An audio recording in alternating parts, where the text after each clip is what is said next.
Your existence, you're actually a sexually transmitted disease, you know.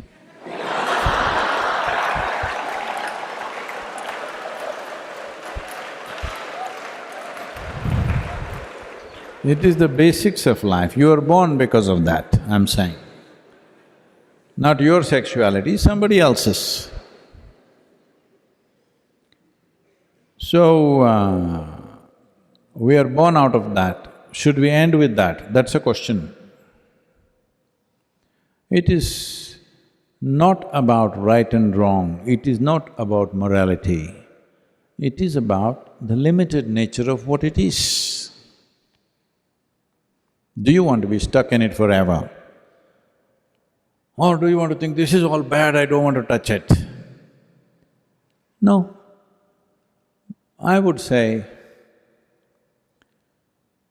for at least 30 to 40% of the human beings, it is only a passing thing within themselves. But because of social culture, they all believe they must go in that direction. There may be another 30-40 for whom it's a very compulsive need.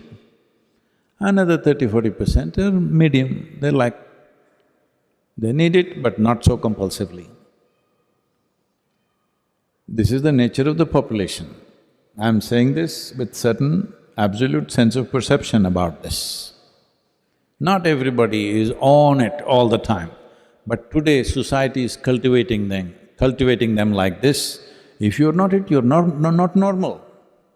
So, what you're essentially saying is, all the yogis of the past were not normal, Gautam Buddha was not normal, nobody was normal except those who are on the pornography sites.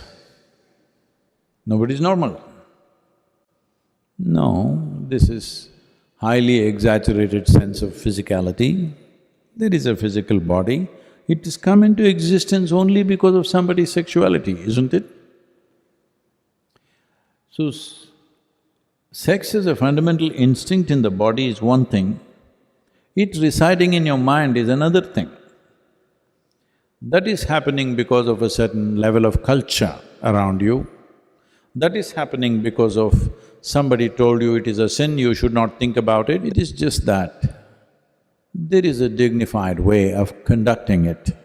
For that we created institutions, we created a certain level of commitment, because there is a fundamental need within a human being to conduct every aspect of our life with some sense of aesthetic, otherwise we will feel like animals. See, we eat, we can eat like this. When you're very hungry, you become like an animal. If you've not eaten for 5 days, you will eat like that with both hands. Like how… have you seen how a hungry dog will eat? Like that. A human being also will behave like that when the need becomes like that. Now, the same… but now we learn to sit properly. When you're very hungry, Sahana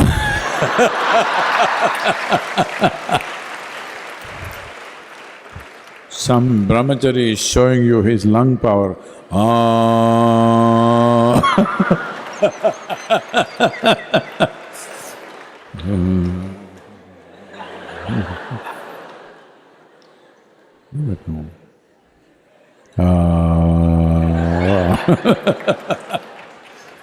You would have done 3 ohms by the time he finishes om.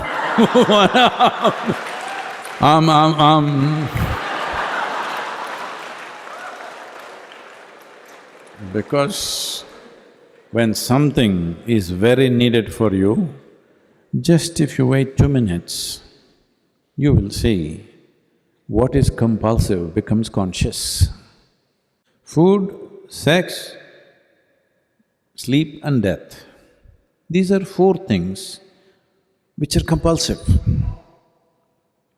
A human being distinguishes himself or herself from animal nature just by conducting these aspects of life also consciously.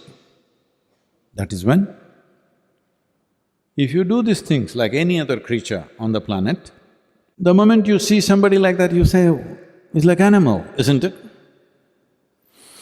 So, instinctually, there is a certain compulsiveness, but you have an intelligence which can make you conscious and conduct that aspect of life consciously. If you don't do that, then you see every day you're hearing about rapes and brutality and all kinds of things. It's the same desire he has that any other man has, but he cannot conduct it in an aesthetically correct way, in a dignified way, that his compulsions overtake his intelligence. So, first thing is, leave this nonsense about it being a sin, it being wrong, morality. That's not the point. The important thing to understand is the limited nature of what it is. There are many people who cannot stop eating. Hello?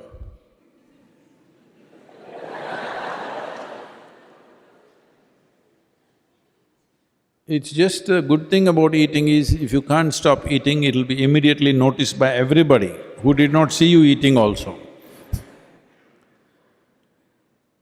Similarly, there are some people with sexuality, there are some people who fall asleep wherever they are. Satsang is a good place.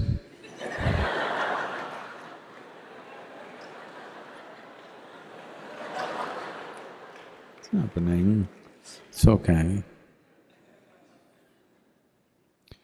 So, this is the fundamental thing. These basic instincts that we have in our bodies of food, sex, sleep and death, when you conduct these four things consciously, that is when you are a human being, including death, I'm saying.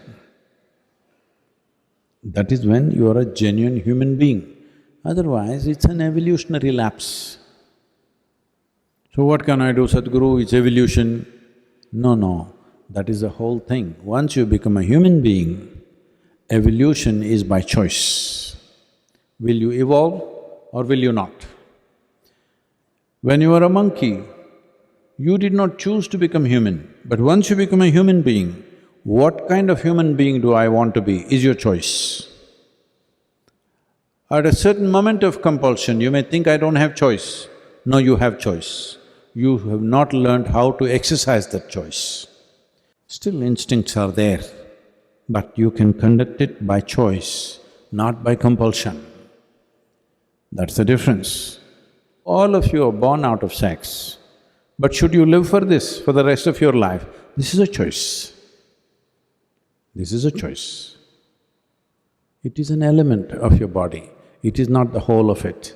It is an element of who you are, it is not the entirety of who you are. Essentially, it is a longing.